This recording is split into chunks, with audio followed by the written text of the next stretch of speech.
Obviously, we have about 90 people online. There's people here in the room. And so this is a big evening for the town of Greenwich and the Board of Ed. So I'm going to go ahead and do the presentation. It will be recorded. It'll be posted online. The materials will be posted afterwards, just as the superintendent's presentation. So if we want to go ahead, we'll jump right in and bring up the slides, if you would.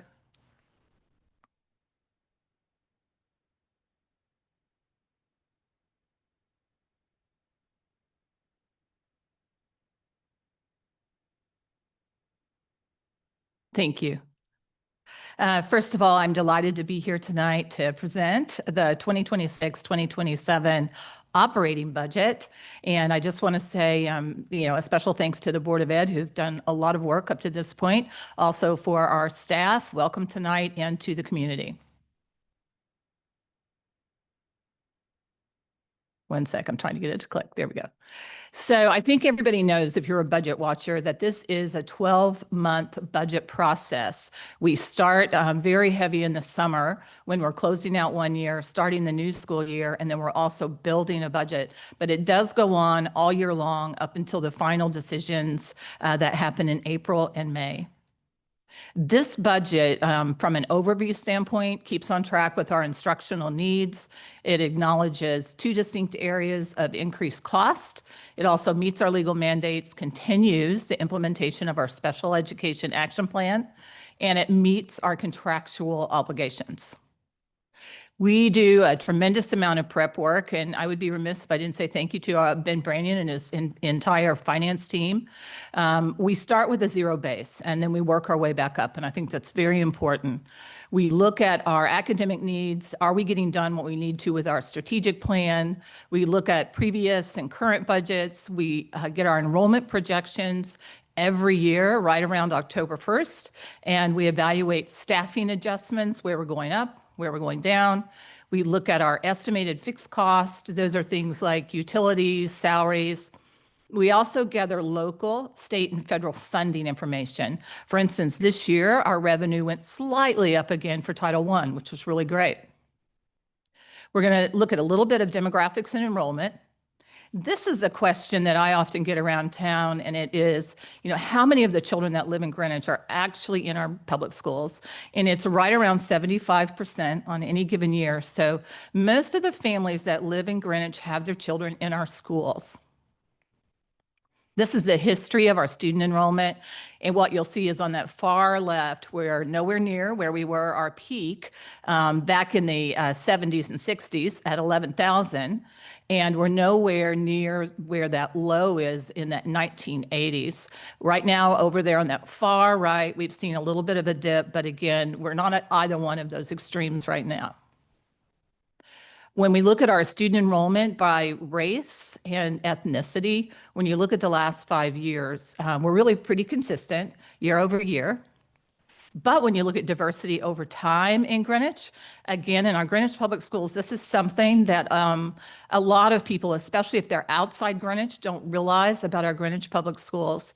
Back in 1980, that was 6%. And this year, we're at 41.2%. We are a very diverse school community and very much a reflection of the world that we all live in. When we look at our regional district comparisons, the districts that you see on the left are who we benchmark ourselves against for things like student achievement, almost everything we do. New Canaan, Darien, Weston, Westport, Wilton, Trumbull, and Fairfield. They're all Fairfield County high-performing school districts. What is different for Greenwich is when you go to that fourth column over and you look at areas like English language learners, we hover between 4.9% and 5.4%. But when you look up and you look at like a Darien, they're at 1.4. That's a big difference in the resources that you need to teach your children. Also, when you look at the free and reduced lunch, what you'll notice with New Canaan is it wasn't enough to register. When you look down at Greenwich in the yellow, we're at 20%. And the other thing, which I know people that live in town realize, that if we were using the United Way Alice measure, that would probably be closer to 30%. So we do have a lot of families that are struggling. When we look at our actual versus projected enrollment, there is a false narrative that tends to happen almost every year, and enrollment projections are way off. The reality is they are very, very accurate. This year, they're at 98.3%, and it really doesn't get much better than that. And if you look at that on a more sorry about that, level, enrollment projections again, what you'll see is we have 11 elementary schools, and we had a variance of about 88 students. So when you look at it like on a per school basis, that would be about 8 students in a school. Now, that's not ever how it falls, but it's just to give you an idea of how accurate it really is. Middle schools, we have 3 middle schools. This year we saw a variance of 26. Again, that's about 2.9 students per grade at our 3 middle schools. High school had a variance of 32, which is again a variance of about 8 freshmen, sophomore, juniors, and seniors. Preschool continues to grow. That very last bar, the 152, is our projection for this year. And as a reminder, preschool is mandated by law for public schools. And so it is not universal pre-K. People do get confused about that. We are not competing with the local community preschools taking their children away. We must have pre-K. We do have typical peers, and again, that's a requirement by law for people who pay tuition and join our pre-K program. When we look at K-5 enrollment over time, going back to 2019, 2020, we have gone down in enrollment, and what you'll see is we're down about 208 students to this current year. But if you go back to 2018 and you're actually looking at staffing, you'll see we've been adjusting for that. But what's happening now, and it happened this year, we're starting to see that we're going to trend back up again. And you can see it right here. This is actually the birth rate. So what you see in that red circle is what we're going to see the next couple of years. And it's highly likely that that little orange line going across the top is still going to continue because that's the in-migration. Those are children who were not born in Greenwich, but they're moving into Greenwich to attend our public schools with their children. When we look at our 6th through 8th enrollment, again, from 2019 to 2020, we are down around 297 students in our 3 middle schools. And what we're seeing right now is that it is primarily going into next year going to be at Central. It will go back up again, but it is Central. Eastern has been in a slow decline for this time frame. They've actually gone from having around 900 students to 772. And Western is also going to stay pretty stable. But again, we are trending down in middle school. And what's starting to happen now is they had some class sizes moving through that were about 600 students. And now they're starting to see a few coming through that are 500s. About 100 less. And again, you can see it when you start looking at the kindergartners who are now moving to middle school. That's what is inside that red circle. They're now graduating classes in the 500s. We haven't seen that in a long time. When we look at our 9th through 12th grade enrollment, again, you're seeing the same thing. We are down about 200 students right now. This year, we hit our low point over the last 7 years at 2,599. We're 2,600 students. We're going to continue to go down next year, probably another 80 the following year again. And we will get as low over the next 2 to 3 years as 2,400. We have not been that low since 2002. This is our free and reduced lunch benefits. Again, we hover right around 20%. That's pretty typical for us over the last couple of years. Our English language learners, I mentioned those, they hover between 4.8 to 5.4%. Our special education student trends are starting to level off a little bit, which we're really excited about. We've done a lot of work with special education. And you can really see it if you look at the difference between the orange bar on the left and the blue bar in the middle, because you'll see it's a little bit taller because each bar represents 2 years. And we were having difficulty qualifying children for special education. And now we have really good systems in place, and we're not seeing that like we were before. And this is a pretty detailed chart, but it shows the trend in special education. And if you go back to 2020, we were actually artificially low because children were stuck really in our MTSS process. Now we have really fixed that. We're doing some wonderful work. And so you've seen an increase of 3.1%, which is actually quite large. The state, back when we were 12.9, the state was already at 16.3%. So what happened is the state has only grown about 2.2%. We're going to start slowing down because we have special education teachers, we have speech teachers, and we have a good system in place. This is what we look like, just overall numbers. Over the last decade, we've gone up 369 students in special education, and we've gone down 875 students for students without disabilities. So what's been happening with our teacher trend? If you look at this chart, we have been decreasing in our general education over time. And again, this is just looking at 23 going into next year. We are down 34.3 FTE for general education. But what was happening during this time period that we've been really working on special education, if you qualify more children, you need more teachers. So we would reduce a third grade teacher, but we would need a special education teacher somewhere. So what you're seeing overall is we'll be down going into next year about 23.7 positions overall. If you look at our special education outplacement, this is exactly what we wanted to see. We heard a comment about a false narrative here. Greenwich schools are getting sued by frustrated parents more than ever. It's just not true. We have less than 1% of our children who are in schools outside of GPS.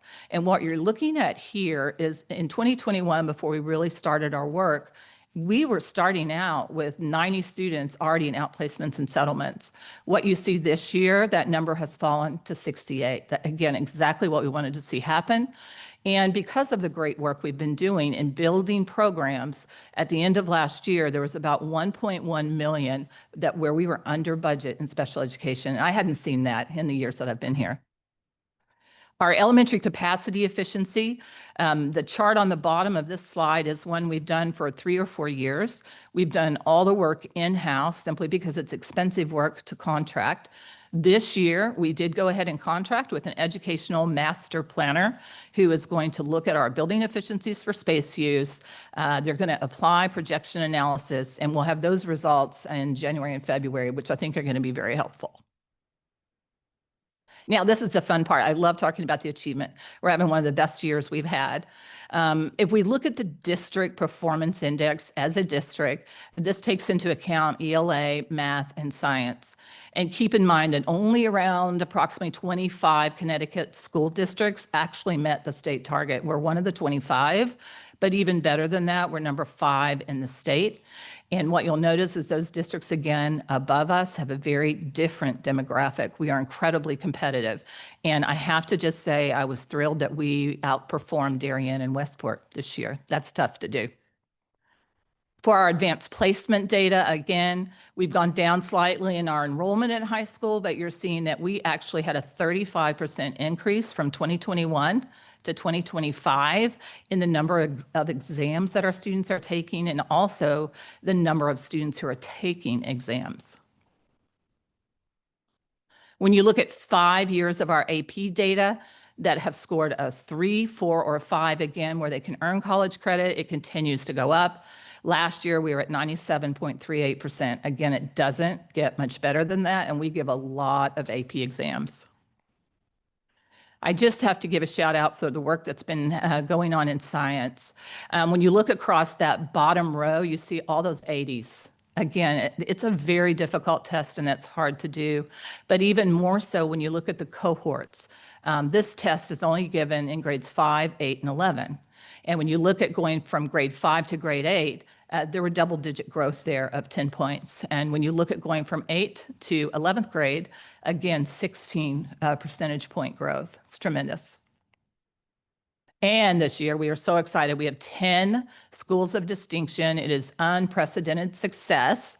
And we are the district who has the most schools of distinction in all of Connecticut. And if we look at our survey data, this is one we like to share every year. because our parents love our schools.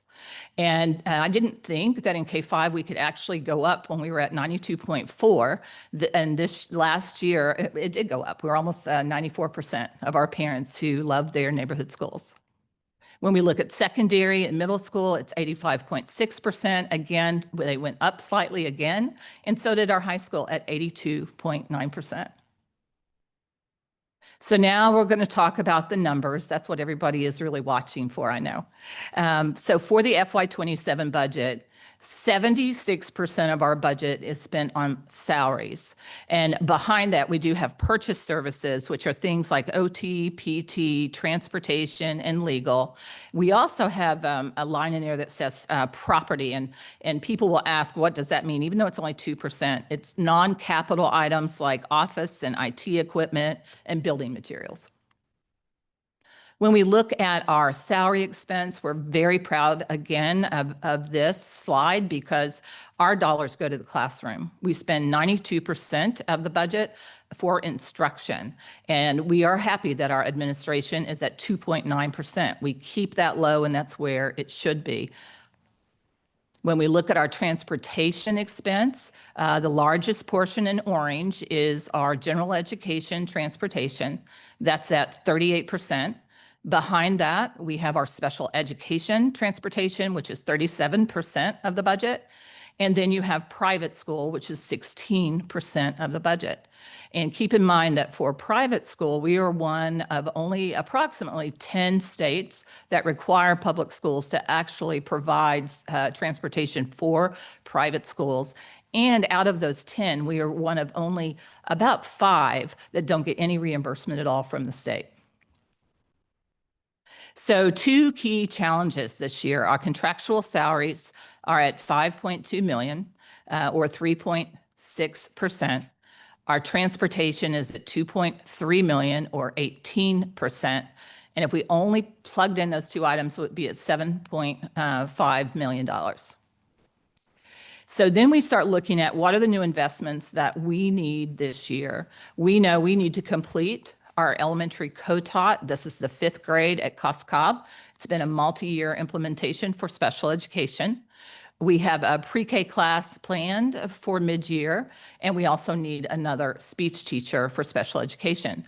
Our new investments are right around $304,000. If you compared this to what our new investments were last year, new investments were closer to $2 million. And if you ask why, it's because we've been building the programs that we have needed.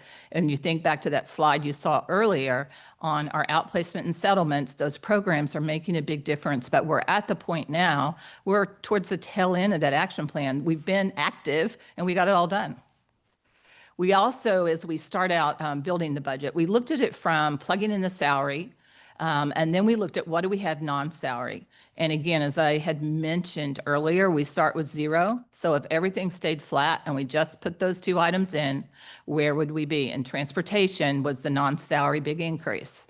And if we start with a $200 million budget again, and we plug just those 2 items in and nothing else, it would be 3.6%. Then we look at what are the efficiencies that we need to propose.